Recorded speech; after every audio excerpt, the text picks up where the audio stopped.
नमस्कार दोस्तों। हम सभी को पता है कि भारत ही नहीं बल्कि पूरे विश्व में तापमान अपने चरम पर पहुंच गया है। भारत के बहुत सारे क्षेत्रों में तापमान 45 से लेकर 50 के बीच में है। ऐसे में हम अपने पेयजल को ठंडा करने के लिए फ्रिज का इस्तेमाल करते हैं। ऐसे में आज के समय में भारत में लगभग सभी घरों में रेफ्रिजरेटर है। पर क्या आपको पता है कि ये फ्रिज आखिर काम कैसे करता है? और बहुत से लोग ये सोचते हैं कि अगर हमारे घर में एसी नहीं है तो क्या हम इस फ्रिज के डोर को ओपन करके सो जाएं तो क्या ये एसी का काम करेगा? आइए जानते हैं इस वीडियो के माध्यम से। बने रहिएगा वीडियो के अंत तक। अगर वीडियो अच्छा लगे तो लाइक ज़रूर कीजिएगा और चैनल को सब्सक्राइब अवश्य कीजिएगा। और अगर किसी भी प्रकार की दिक्कत हो तो हमारे चैनल में आकर आप किसी भी वीडियो में कमेंट कर सकते हैं, जिसके बाद आपके उस दिक्कत को दूर करने का प्रयास किया जाएगा। स्टार्ट करते हैं। फ्रिज में एक कंप्रेसर लगा होता है। ये एक रेसिप्रोकेटिंग टाइप कंप्रेसर होता है। इस कंप्रेसर में एक सिंगल फेज कंडक्शन मोटर लगा होता है। जब ये मोटर रोटेट करता है तो इससे जुड़ा हुआ पिस्टन भी रोटेट करता है। यह कंप्रेसर गैस को कंप्रेस करके पंप करने का काम करता है। तो आइए जानते हैं कि क्या है ये गैस का फंडा। फ्रिज के कंप्रेसर में एक गैस भरा होता है जिसे हम फ्रीऑन R134a के नाम से भी जानते हैं। जिस प्रकार हमारे घरों में जो पानी के टंकी होते हैं उस तक पानी को पहुंचाने के लिए मोटर का इस्तेमाल किया जाता है, ठीक उसी प्रकार फ्रिज में भी कुछ पाइप नुमा आकृति होती है, जिसे मैं आपको आगे आने वाले समय में बताऊंगा। उस पूरे आकृति में इस गैस को फ्लो कराने के लिए कंप्रेसर का इस्तेमाल किया जाता है, जिसमें ये फ्रीऑन गैस भरा होता है। यह कंप्रेसर गैस को कंप्रेस करने के बाद इसका टेम्परेचर लगभग 90 डिग्री तक बढ़ जाता है और इसका प्रेशर लगभग 8 बार तक हो जाता है, यानी 8 बार बढ़ जाता है। ये टेम्परेचर और प्रेशर बहुत ज़्यादा होता है। ऐसे में इसे डाउन करने की आवश्यकता होती है। तो आइए जानते हैं कि ये पूरा प्रोसेस कैसे होता है और कैसे हमारा फ्रिज काम करता है। इस हाई प्रेशर और हाई टेम्परेचर वाले गैस को कंडेंसर यूनिट में भेजा जाता है, जो कि फ्रिज के पीछे लगा होता है। आप सभी अपने फ्रिज में देख सकते हैं, कुछ ब्लैक कलर का होगा। ये एक ट्यूब के तरह होता है, जो मैंने आपको बताया कि पाइप के तरह आकृति होती है। ये मैं उसी कंडेंसर यूनिट की बात कर रहा हूँ, जो पाइप नुमा आकृति आपको अपने फ्रिज में पीछे ब्लैक कलर में कुछ दिख रहा होगा। और आपको इस वीडियो में मेरे पीछे भी कुछ तस्वीरें दिख रही होंगी। कुछ इसी प्रकार का ये कंडेंसर यूनिट होता है। इस हाई टेम्परेचर वाले गैस का कंडेंसर यूनिट में फ्लो होने के कारण कंडेंसर यूनिट यानी कि कंडेंसर कॉइल का तापमान बहुत ज़्यादा बढ़ जाता है और बाहर का वायुमंडलीय तापमान बहुत कम होता है, यानी कि बहुत लो होता है टेम्परेचर। तो ऐसे में ये कंडेंसर यूनिट क्या करता है, बाहरी वायुमंडल से अपने हीट को एक्सचेंज करता है और बहुत ज़्यादा लंबा रास्ता तय करने के कारण ये गैस धीरे धीरे कूल होना शुरू हो जाता है, यानी ठंडा होना शुरू हो जाता है। जब यह गैस इतना लंबा रास्ता तय करके कंडेंसर कॉइल से बाहर निकलता है तो उसका तापमान लगभग 45 डिग्री तक यानी 45 डिग्री सेल्सियस तक कम हो जाता है और ये लिक्विड फॉर्म में लगभग लिक्विड फॉर्म में बदल जाता है। ठीक उसी प्रकार जिस प्रकार आप कभी पानी को गर्म करते हैं तो वो वाष्प बन के उड़ने लगता है, यानी वो गैस की तरह से बन जाता है। और जब आप किसी पानी को फ्रिज में रख देते हैं या फिर उसको जब ठंडा करते हैं तो वो क्या होता है, बर्फ़ बन जाता है। कंडेंसर यूनिट से निकलने के बाद ये लिक्विड कैपिलरी ट्यूब में जाता है, जो कि कॉपर का बना होता है और इसका डायमीटर लगभग 0.5 mm से 2.2 mm तक होता है। इसकी लंबाई मैक्सिमम 5 मीटर तक की हो सकती है।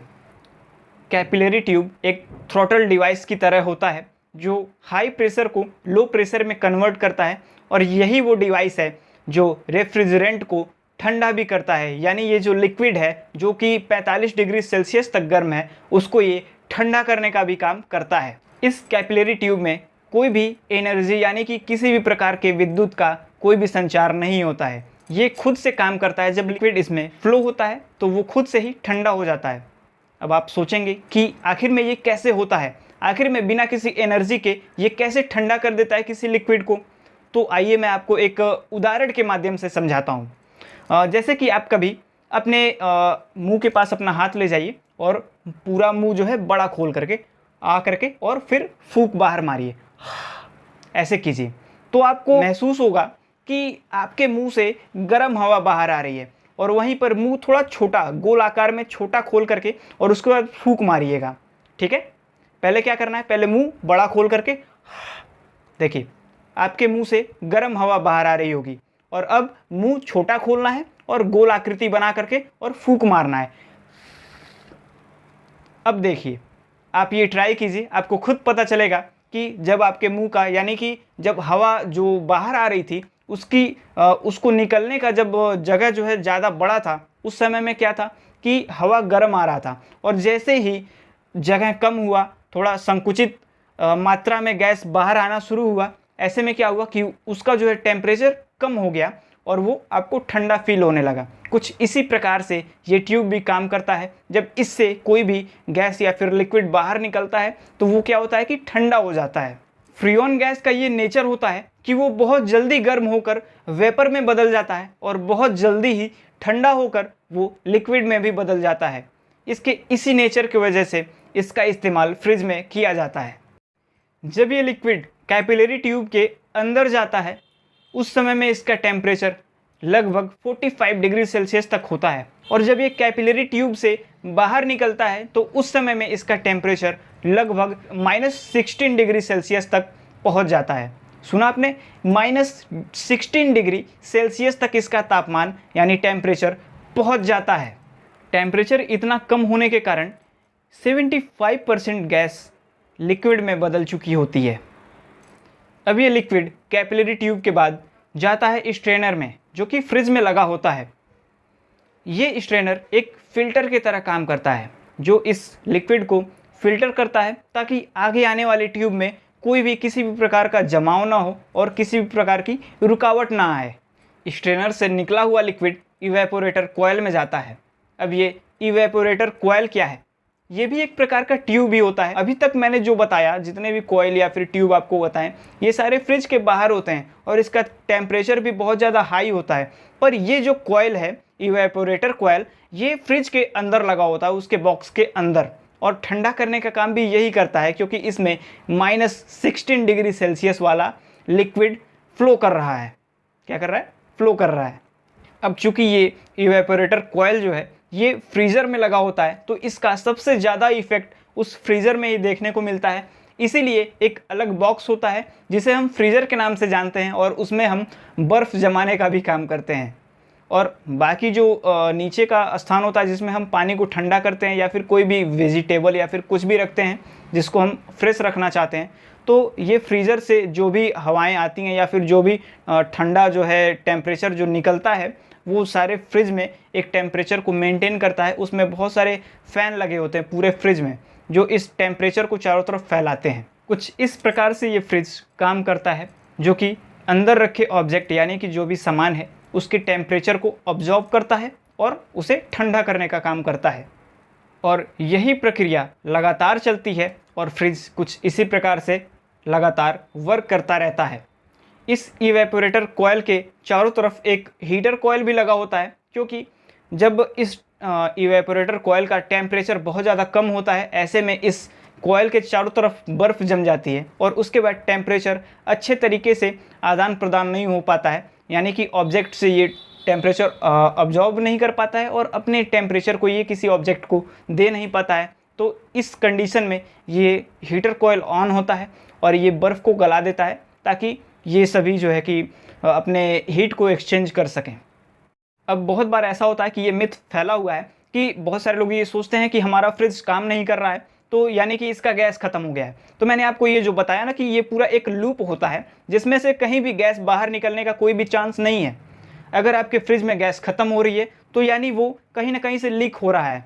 ऐसे में आप अगर फिर से उसमें गैस अगर डलवा भी देते हैं, फिर से वो जो है कि ख़त्म हो जाएगा, क्योंकि उसमें कहीं ना कहीं से लीकेज हो रही है। अदरवाइज़ किसी भी कंडीशन में इस लूप से गैस बाहर निकलने का कोई चांस नहीं है, जब तक कि वो लीक ना हो रहा हो और फ्रिज में ये गैस जो है लगातार काम करता रहता है। ये कम नहीं होता है जब तक कि वो लीकेज की कंडीशन ना आए। अब आते हैं अपने उस टॉपिक पे, जब कुछ महानुभाव लोग ये सोचते हैं कि इस फ्रिज को ओपन करके हम एसी का काम ले सकते हैं।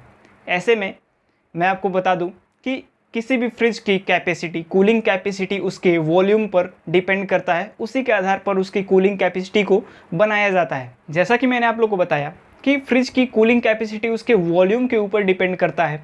तो ऐसे में अगर आप उसका डोर ओपन कर देते हैं तो क्या होगा, वॉल्यूम बहुत ज़्यादा बढ़ जाएगा और वो जो है अंदर का जो कॉइल है वो हीट एक्सचेंज नहीं कर पाएगा सही तरीके से, बल्कि वो क्या करेगा कि पूरे कमरे के टेम्परेचर को ठंडा करने का प्रयास करेगा। हालांकि ऐसा हो नहीं पाएगा और ऐसे में फ्रिज को और ज़्यादा वर्क करना पड़ेगा, बहुत ज़्यादा उस पर लोड पड़ेगा। और ऐसे में क्या होगा कि जो पीछे जो कॉइल लगे होते हैं, मैंने आपको अभी बताया, पीछे के जो ट्यूब लगे होते हैं जो कॉइल, वो और ज़्यादा हीट प्रोड्यूस करेंगे और बहुत ज़्यादा गर्म हो जाएंगे। ऐसे में क्या होगा कि हमारे रूम का टेम्परेचर और ज़्यादा हाई हो जाएगा और वो किसी एसी का नहीं बल्कि एक हीटर का काम करना शुरू कर देगा। ऐसे में यदि कोई महानुभाव इस तरह का कोई काम करते हैं और उसके बाद इसे लगाकर सो जाते हैं तो क्या होगा कि कमरे का टेम्परेचर बहुत ज़्यादा हाई हो जाएगा और ऐसे में उनकी जान तक जा सकती है। तो भूलकर भी ऐसी कोई गलती ना करें।